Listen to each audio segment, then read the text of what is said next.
Segunda chamada que você vai ver agora foi gravado na sexta-feira. Ele conta com a participação do jornalista Paulo Motorim, do Intercept Brasil. Paulo Motorim publicou uma matéria mostrando quem são os condenados pelos atos golpistas de 8 de janeiro que estão fugitivos, que são fugitivos.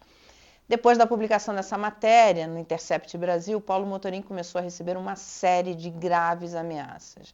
O Intercept Brasil publicou uma nota, eu vou ler um pedaço para vocês, mas a íntegra está aqui na descrição. Sobretudo no X, os bolsonaristas partiram para ameaças agressivas. Vamos arrancar sua cabeça, tu vai implorar pela anistia e merece um banho bem dado com água sanitária. São algumas das ameaças gravíssimas que incluíram posts com endereço e informações pessoais do jornalista, além de menções a membros de sua família. A campanha foi orquestrada por uma rede de defensores dos golpistas. A íntegra da nota você vê aqui na descrição do vídeo. O My News reafirma a nota publicada pelo Intercept, reafirma seu compromisso com o jornalismo de Paulo Motorim e do Intercept Brasil. Veja agora o programa.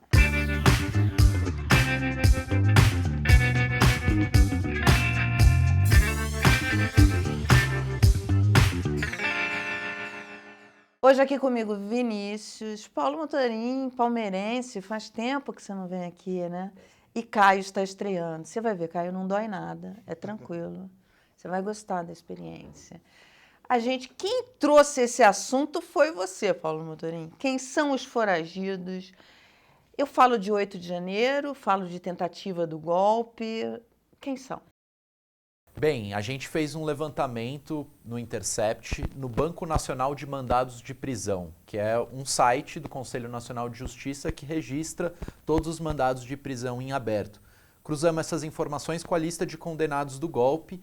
São, até o momento, 124 pessoas foragidas. Esse número varia um pouquinho de janeiro para cá, quando o STF disponibilizou ativamente pela última vez. O que a gente pode dizer desses foragidos? Que eles estão entre os presos de maior periculosidade ou cometeram os crimes de maior gravidade, porque acima de 11 anos de prisão foram um pouco mais de 240. Todos que vêm depois são menos de 4 anos, então são penas restritivas de liberdade, mas mais leves.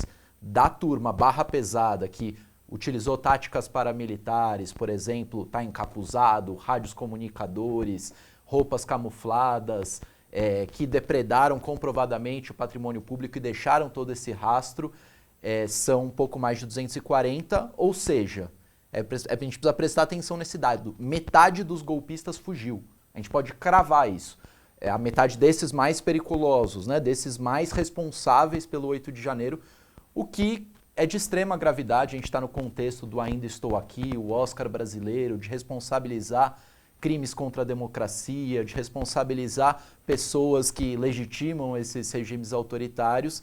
E a gente, na nossa experiência brasileira aqui, de uma tentativa de golpe comprovada, denunciada pela PGR, em que muita gente foi condenada, muita gente fugiu também. Eu abri falando que o presidente pode se tornar réu agora, a partir do dia 25, porque dia 25 é que o STF vai analisar. O Bolsonaro entra naquela frase do Nelson Rodrigues, né? A gente não sabe por que ele está sendo preso, mas ele sabe, né? Quer dizer, sempre são tantas coisas que ele está envolvido, né? É impressionante isso. Cada vez que eu vejo vocês que estão cobrindo essa área, cada hora é um processo diferente, né? São várias coisas. Tudo surge contra o Bolsonaro assim, a partir do momento que a gente tem a publicação da matéria do Estadão sobre as joias sauditas que chegam aqui no Brasil. A partir daquilo, acende o alerta na Polícia Federal, na investigação, e aí nós temos lá, em meados de maio, ali, a primeira operação em que eles miram o ex-ajudante de ordens, o ex-chefe da ajudância de ordens, tenente-coronel Mauro Cid. Quando eles miram o Mauro Cid, eles pegam a peça-chave de tudo que está acontecendo hoje, que é o celular do ex-ajudante de ordens. Com tudo ali conciso dentro daquele celular dele, várias vertentes são abertas a partir daquilo. Então, a partir da apreensão do celular do Mauro Cid, a gente tem as mensagens trocadas entre ele e outros ajudantes ali, que dão origem a essa investigação do golpe. O que a Polícia Federal fez, resumidamente aqui, quando eles viram o avanço dessas investigações do golpe, eles foram lá e apensaram uma investigação de 2021 das milícias digitais, que ocorreu durante o governo dele, essa investigação da Polícia Federal. Durante o governo dele, alguns policiais federais, que hoje dentro da PF eles são conhecidos como os de aço, digamos assim, porque são 4, 5 delegados que enfrentaram o governo, investigaram o governo estando no governo. E hoje eles estão em cargos de poder, digamos assim, dentro da Polícia Federal, conduzindo investigações de grande relevância. Um deles é o delegado Fábio Schor, né, que virou alvo da oposição, de críticas e de muitos outros xingamentos por aí. E essa galera agora que investiga golpe, que investiga BIM paralela, hoje o foco deles agora tem sido essa questão do golpe, agora está na Procuradoria-Geral da República. Quer dizer, Bolsonaro agora, dia 25, pode ser considerado réu deste processo de tentativa de golpe, dessa denúncia. Agora, você já teve investigados e condenados pela tentativa de golpe. E aí, no caso de 8 de janeiro especificamente, ou tem, por exemplo, aquela tentativa de explodir o caminhão no aeroporto, enfim, isso também tá... São diversas ações penais, né, Mara? Essa ação penal do inquérito relativo aos atos violentos de 8 de janeiro, ela teve uma tramitação muito mais célere do que essa responsabilização do golpe, da trama golpista do Bolsonaro, em que houve muito mais investigação, diversas operações de busca e apreensão, celulares, delação premiada.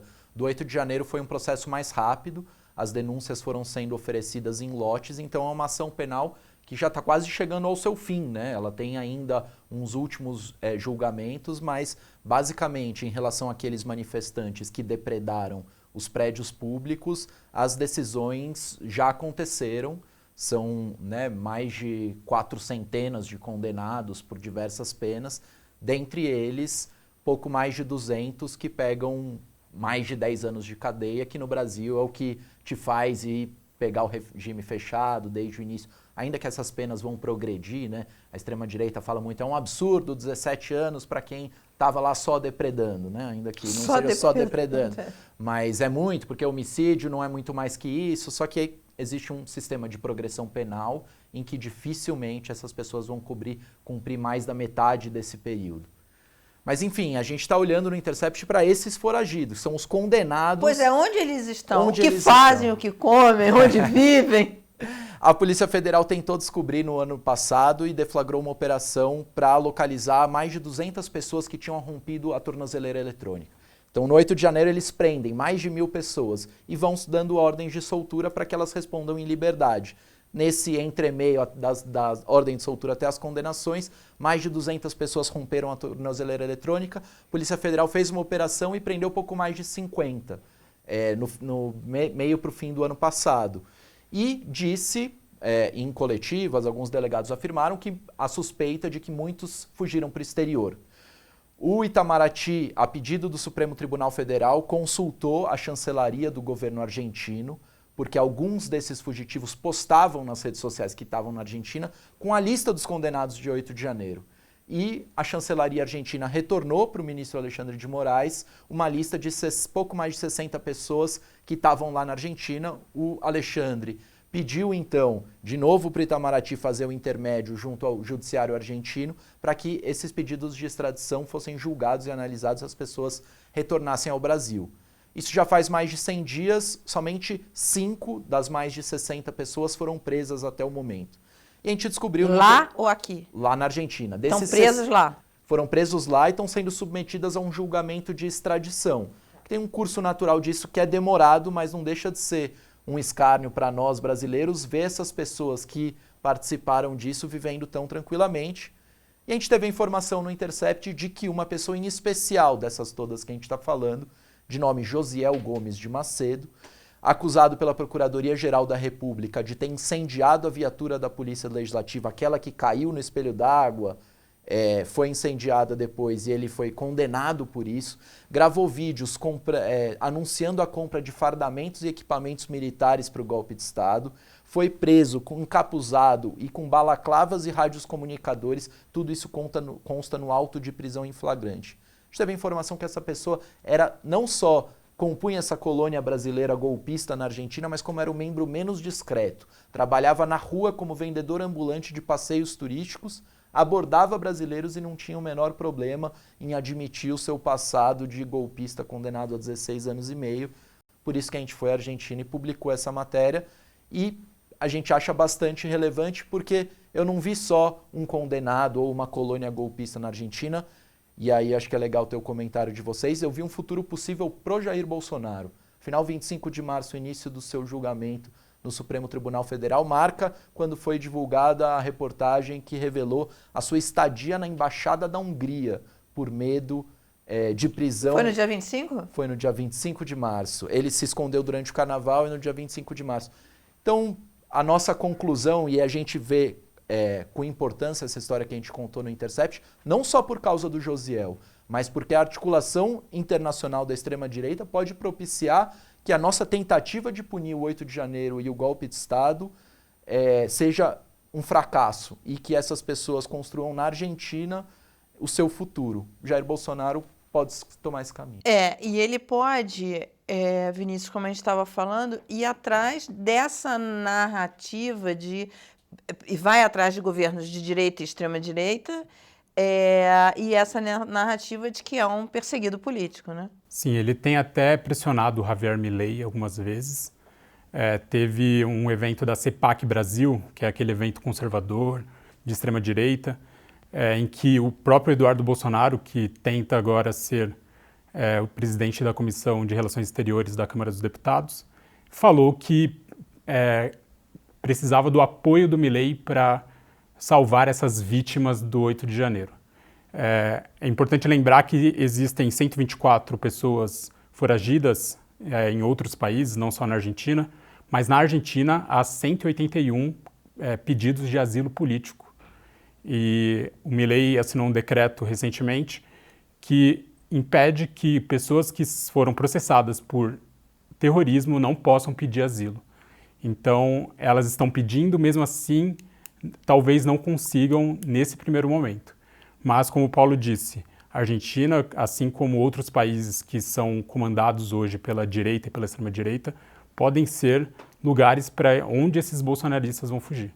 Mas eu entendo que a Argentina pode ser um caminho, apesar de Milei, apesar de ter um governo ali de direita e extrema-direita, a Argentina tem interesses de um relacionamento comercial com o Brasil. O Brasil é muito importante para a Argentina. E aí ele vai criar um problema de Estado ali, né? Seria um baita problema, Maro. O que a gente está vendo, mais do que o Milei intervir em favor desses brasileiros, é empurrar o problema com a barriga. Porque a extradição é um processo do judiciário, em tese, e da Comissão Nacional de Refugiados Argentina, que analisa esses pedidos de asilo que o Vinícius mencionou. No entanto, os juristas que a gente está ouvindo no Intercept sobre esse assunto dizem, por ser uma questão internacional, ao fim e ao cabo ela é discricionária do presidente do executivo. Então sim, ele pode contrariar todo o direito internacional e não só, todo o legado de combate à ditadura na Argentina, né? A Argentina, ao contrário do Brasil, puniu os seus golpistas. Teve, inclusive, hoje... 1985, né? O filme que mostra bem isso. E isso foi muito importante para a gente. Eu acho que, quando eu vi esse filme, eu falei assim, nossa, como é importante que se passe a limpo esse passado. Tem cenas ali naquele filme que você fica emocionado até de pessoas que apoiavam o regime militar, mas que depois de ouvir os depoimentos, enfim, que são dados, falam assim, eu não compactuo com isso. Eu não compactuo com essa tortura que foi feita, porque eram coisas bárbaras que se faziam. Então, assim, é importante. No caso brasileiro, quer dizer, desde a redemocratização, a gente viu várias tentativas, o caso do Rio Centro e várias outras. Enfim, as próprias declarações do ex-presidente Bolsonaro, ainda quando era parlamentar.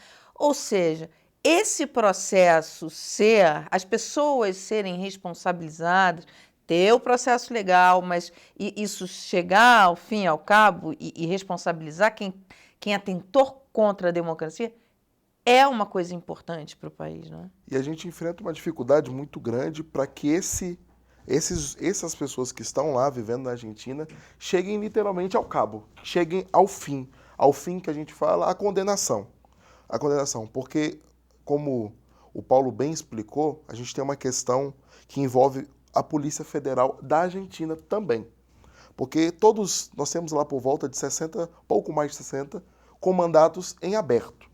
Ou seja, essas pessoas tramitam na rua, como a matéria lá no Intercept vai mostrar, trabalham, vivem na Argentina, têm uma vida comum. Só que eles têm um mandato de prisão, alguns, e convivem lá. Agora, o que a gente pode se perguntar é o que está por trás dessa estrutura? O que mantém essas pessoas ali? Pois se não tem um apoio do governo, se não tem um apoio ali que vem do Brasil, pois contas foram bloqueadas, está distante da família, como que eles se mantêm ali? E aí eu conversando com alguns delegados de bastidores da Polícia Federal, eles me falaram que há alguns institutos e associações que bancam e fazem essa ponte entre Brasil e Argentina para manter essas pessoas que estão sendo procuradas, mantê-los lá. Um desses, eu cito que já é publicado, e eles publicam isso na mídia, por assim dizer, é o Instituto Gritos pela Liberdade. Né? E nós temos também uma outra associação também, que se dedica a ajudar esses foragidos lá do 8 de janeiro, que vivem tanto na Argentina quanto por outros países da América. Eles não estão apenas localizados na Argentina. Nós temos... Agora, Instituto Gritos pela Liberdade, representar pessoas que estavam pedindo um golpe, uma ditadura, é um escárnio. É o perfeito paradoxo bolsonarista, né? Eles sempre defenderam a ditadura, defenderam tortura, supressão de direitos e agora denunciam a gravidade de uma ditadura. E é muito interessante porque todo o léxico, né, o glossário, as referências culturais que essas pessoas demonstram nesse autoexílio são dos nossos exilados da ditadura militar, muitos deles torturados, submetidos a coisas muito mais graves do que essas pessoas que estão vivendo lá tranquilamente. Então vídeo no Instagram, no fundo, para não dizer que não falei das flores do Geraldo Vandré, uma música, um hino da resistência progressista, de esquerda, à ditadura militar de direita. É uma loucura isso. É distópico. Porque essas pessoas não foram torturadas, essas pessoas atentaram contra a democracia, quer dizer, e se colocam como vítimas, né? É muito distópico isso. O Brasil tem uma chance de ouro agora de mostrar que dá para punir essas pessoas. A gente tem que pensar também nos operadores da tentativa de golpe, mas os idealizadores também estão sendo julgados agora, serão julgados, e é importante que essas pessoas, de fato, tenham todo o processo legítimo de defesa, que eles possam mostrar o contraditório, e para realmente mostrar, o Alexandre de Moraes fez uma coisa excelente há algumas semanas, de liberar as imagens do depoimento do Mauro Cid.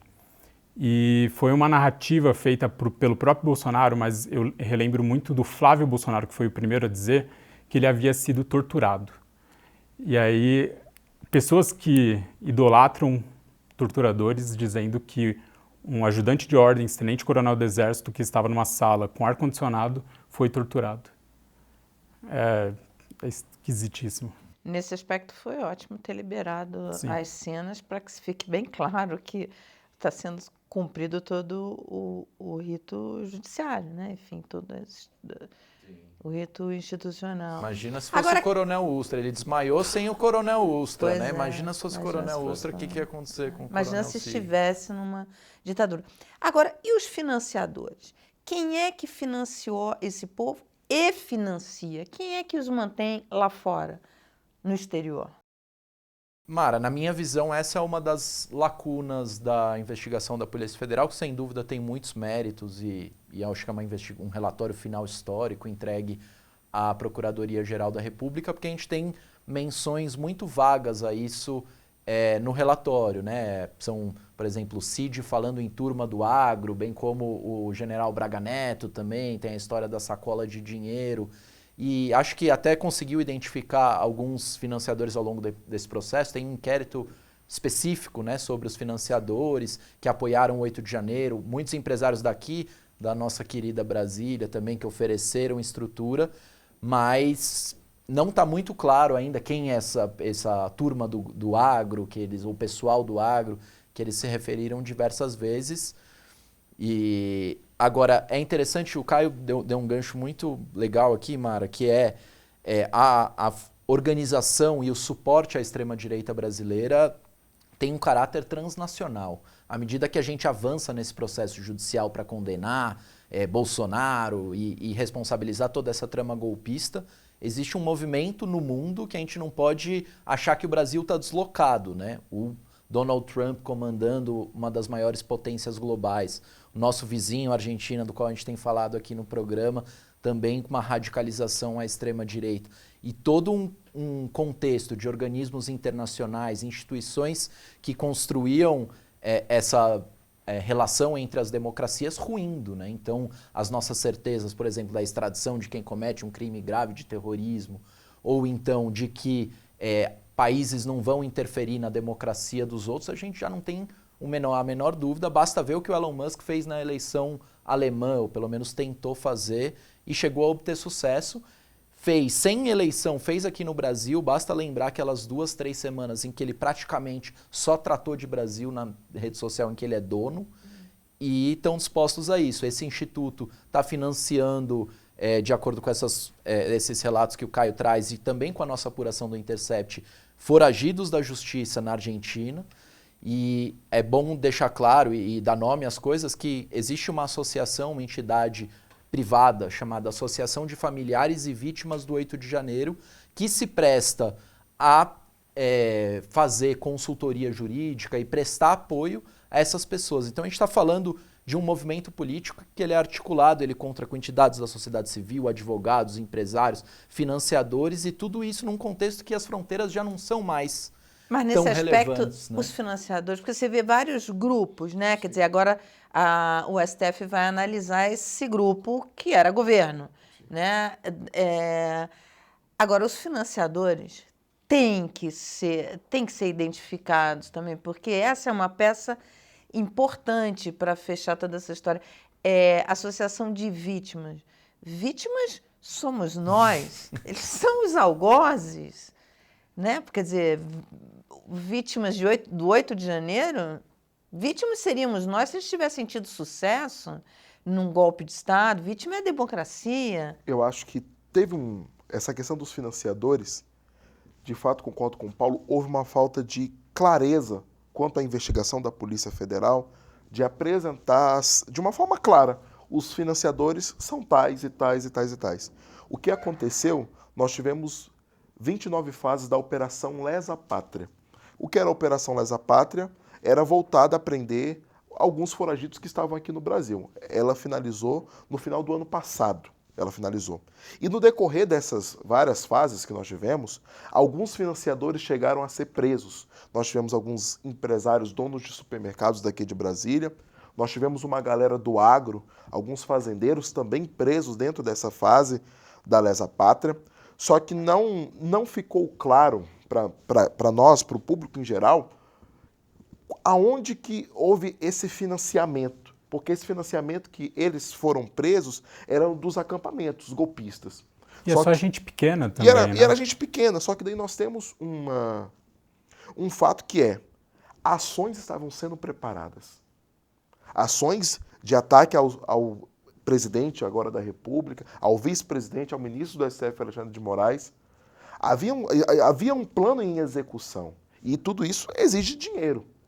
Então é difícil nós pensarmos que somente aquela sacola de dinheiro que a Polícia Federal traz no seu relatório, entregue pelo general Braga Neto para um militar para realizar, foi o suficiente para realizar aquilo. Nós sabemos que não foi.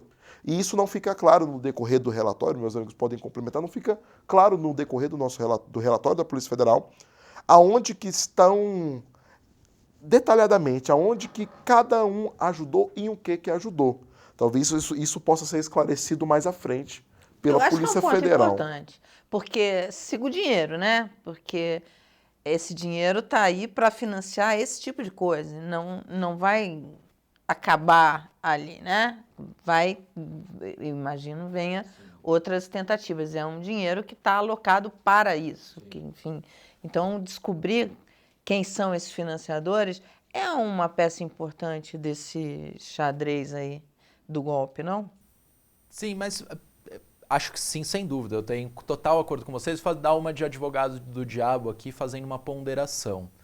Porque atribuir, né, esse movimento que ocorre no Brasil e está ocorrendo no mundo simplesmente ao financiamento, a poderosos que estão bancando isso, eximir, né, diminuir toda a organicidade que tem esse movimento. Eu fui à Argentina e encontrei um desses bolsonaristas foragidos. Você conversou com ele? Eu conversei com ele tem uma agência que o emprega, sabe dos seus crimes, a gente seguiu o dinheiro nesse sentido e tem ali empresários brasileiros conscientes da condenação que o apoiam. Ou seja, sim, tem financiamento, ao mesmo tempo que é uma pessoa completamente capturada por todas as teorias da conspiração, por todas as fake news, por todas as teorias de desinformação e apaixonada por esse movimento político, né? Tem uma efervescência, uma noção. Você assiste os vídeos dessa pessoa que eu encontrei na Argentina enquanto ela estava no quartel-general. Essas pessoas estão completamente capturadas por um prazer quase revolucionário, né? A Marta Suplicy, no seu começo na política, tem um episódio em que ela trata do prazer da política, o quanto que isso te realiza. E você vê essas pessoas que muitas vezes, né, eram renegados, não tinham um grande papel na sociedade, encontrar no bolsonarismo, na extrema-direita, a realização da vida, né? Então, eu fico, lógico que fui à Argentina para denunciar o Josiel, uma pessoa que botou uma viatura na Polícia Legislativa, mas essa mesma pessoa deixou 2 filhos no Brasil, tem família, teve a vida completamente destruída, ainda que desfrute de certa tranquilidade. Então, é um movimento orgânico em que as pessoas seguem essas lideranças, destroem suas próprias vidas por isso, mas que faz sentido para essas pessoas, né? Elas são de extrema direita. Eu não acho que elas estão compradas pelo Elon Musk, né? Eu acho que a gente tem que tomar um cuidado com isso. Sim. Não, eu falo o lance do dinheiro não de comprá-los, mas de financiá-los, financiar o golpe. Mas você tem toda a razão. E se arvoram na coisa de que são heróis da pátria, Sim. né? O problema desse sentimento é que transforma pessoas comuns, pessoas do nosso convívio, em tio Franças, Exatamente. como aquele operador do atentado contra o Supremo Tribunal Federal. Ele acabou se matando, mas quantos lobos solitários como ele existem no Brasil? Aquela história é muito chocante mesmo, a história dele. E esses foragidos, você acha que eles voltam? A Polícia Federal vai conseguir... eles vão conseguir a extradição para que eles cumpram pena no Brasil? Sim, mas é um processo lento, Mara. O que a gente está ouvindo dos juristas, de pessoas que acompanham processos de extradição, é que dificilmente eles são contaminados pelo governo de plantão, porque os juízes e o próprio processo burocrático é por um tempo bastante estendido. Então essas pessoas elas primeiro precisam ser capturadas na Argentina, depois elas vão ser presas, né, encarceradas, ouvidas, submetidas ao julgamento de extradição, em que a Justiça da Argentina não analisa o mérito do julgamento aqui do Brasil, mas vê se cumpre os requisitos, e só depois da extradição tem pessoas presas há 4 meses que esse processo mal começou, segundo a gente apurou. Então isso vai levar um longo tempo. Hoje elas estão protegidas na Argentina. A Argentina é o principal celeiro dos foragidos? Em sua maioria estão todos centralizados na Argentina, só que nós temos relatos de foragidos no Chile, no Peru, na Bolívia. Em toda que a América Latina está povoada de foragidos do 8 de janeiro. E complementando o que o Paulo falou, um empecilho que há nesse processo de extradição são os pedidos de asilo político que são feitos reiteradamente por essa associação, bancados por este instituto, desse pessoal que vive lá. Isso confunde o processo. São feitos reiterados pedidos de asilo político, então junta com uma superlotação do sistema judiciário argentino, de vários pedidos políticos, junta com uma pressão de advogados que estão atuando para eles lá, advogados argentinos que atuam para eles lá, e que dificulta esse processo de extradição, como o Paulo falou, há alguns que já estão detidos ali, 4 meses ali, e não tem uma previsão de um processo de extradição. Então essa dificuldade que eles vão enfrentando é também pela uma agilidade ali jurídica dos advogados deles que estão lá cuidando dessa situação. É importante lembrar que nós temos um caso assim, de extradição de 2 blogueiros bolsonaristas que o Brasil tenta extraditar, acho que há mais de 2 anos. Alan dos Santos. O Alan dos Santos e o Oswaldo Eustáquio, um nos Estados Unidos, outro na Espanha. Nós tivemos recentemente pela queda... O Alan dos Santos é uma coisa impressionante, né? Porque ele aparece falando. Sim. Né? Ele não se esconde. Recentemente nós tivemos a queda da rede social Rumble, né, aqui no Isso. Brasil, e aquilo expôs como é que funciona um processo de extradição do Alan dos Santos, que se deu dentro do inquérito que derrubou a rede social Rumble aqui no Brasil. E aí evidenciou para a gente ali uma tentativa do governo brasileiro de pedir a extradição dele e o governo dos Estados Unidos, na época, falar: nós não conseguimos extraditar ele por esses crimes que vocês apontam. E aí a Polícia Federal incrementa com um pedido falando que tem uma suspeita de lavagem de dinheiro, e aí o governo dos Estados Unidos vai pedindo reiteradas comprovações e chega um momento que o processo estagna e não avança. E isso no governo Biden. No governo Biden. Imagina No agora governo no Biden. governo Trump, Agora, né? nós temos aí. E lá no caso da Espanha, do Oswaldo Eustáquio, nós tivemos a justiça negando. A justiça negou a extradição dele, falando que não havia crimes passíveis de extradição. Eu cito esses 2 casos que são pessoas famosas, expoentes do bolsonarismo aqui no Brasil e que vivem, têm a vida deles lá e não serão extraditados. Paulo Motorim, a gente está caminhando aqui para o fim dessa conversa, desse primeiro bloco. Você lembrou que 25 de março é a data que Bolsonaro vai para pedir asilo na embaixada. Você acha que ele vai de novo? Que dia 25 ele está lá? Olha, o que eu posso te dizer, Mara, você está em Brasília, pode circular por aí esses dias, que talvez valha a pena dar uma olhadinha na Embaixada da Hungria. A gente sabe que aumentaram a segurança. Tem inclusive grades novas em relação àquele episódio, o que é um detalhe, não dá para a gente atribuir, dizer que o Bolsonaro vai lá, mas não deixa de ser um fato interessante. Eu acho que sim, eu acho que o Bolsonaro não aceita a prisão, eu acho que ele está se aproveitando desse novo contexto internacional para resistir à prisão. Acho que o discurso, as manifestações que ele tem convocado apontam nesse sentido, não tenho dúvida que todos os discursos no Rio, em São Paulo, são nessa direção de que... Então você acha que ele foge? Eu acho que ele foge, acho que a Argentina é um destino possível, e se não for o destino em que ele vai se manter, possivelmente sair do continente por ali. Eu acho que é típico de Jair Bolsonaro. Uma pessoa que... Vamos lembrar rapidamente a Embaixada da Hungria, Mara. Ele não era alvo de pedido de prisão, ele não tinha a menor possibilidade. A Polícia Federal, o Caio vai poder comprar, não estava cogitando prender. Mas ele estava com tanto medo que durante o carnaval ele se escondeu numa embaixada. E não é nem de uma grande potência, da Hungria, né? Então... eu acho, essa é a minha aposta, minha bet aí no bolão do Bolsonaro preso, é que ele foge e resiste à prisão. Isso se deu basicamente ali no entremeio ali, digamos assim, no ápice da delação do Cid. Alguns requisitos nós tínhamos da delação do tenente-coronel Mauro Cid, e nesse intervalo, sabe-se lá se por alguma informação que chegou, sabe-se lá... Você acha então também que ele foge? eu não acredito que ele fuja. Eu não acredito que ele fuja. Porque eu acredito que ele vai tentar resistir, fazer com que essa prisão não seja uma prisão qualquer, mas que seja uma prisão mais midiática possível.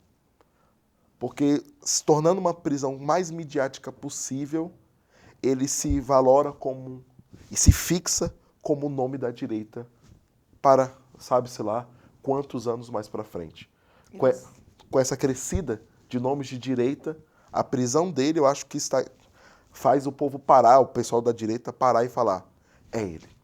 mesmo preso. Você, Vinícius, acha que ele vai preso? Eu acho que o bolsonarismo está adotando uma prática agora, uma tática, de culpar unicamente o Alexandre de Moraes por tudo que acontece contra o Bolsonaro.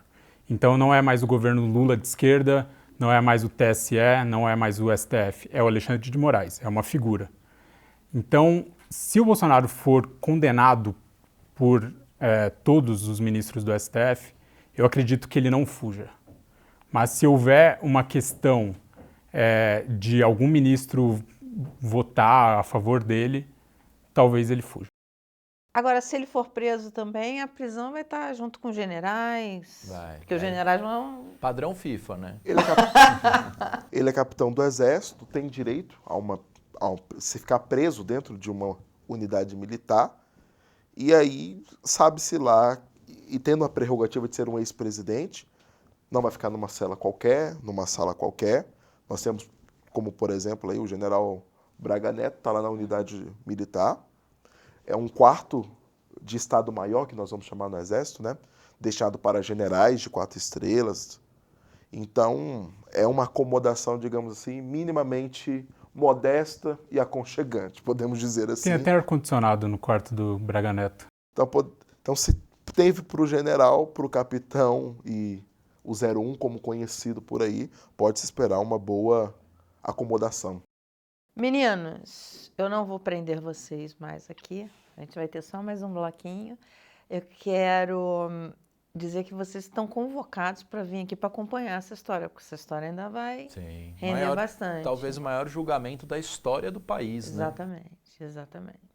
Bem, agora no bloco para assinantes a gente vai falar sobre quais são os lugares mais procurados para fugir, para se esconder da justiça. A gente volta daqui a pouquinho. E se você quiser saber mais sobre acompanhar o que está acontecendo, saber mais sobre regimes autoritários, você tem aqui na loja do My News o livro Tempos de Chumbo, você tem a coluna do Paulo Motorim, que está indo à Argentina, está levantando o nome de todo mundo. Achei muito legal esse levantamento que vocês fizeram, de ver quem são os criminosos mais procurados e mais perigosos. E eles estão na lista dos perigosos, né? Dado a coisa. Então, você vê na coluna do Paulo Motorim, no Intercept. Você pode ler no livro Tempos de Chumbo. E se você é membro do canal, fica aí que a gente já volta para falar quais são os lugares preferidos dos foragidos.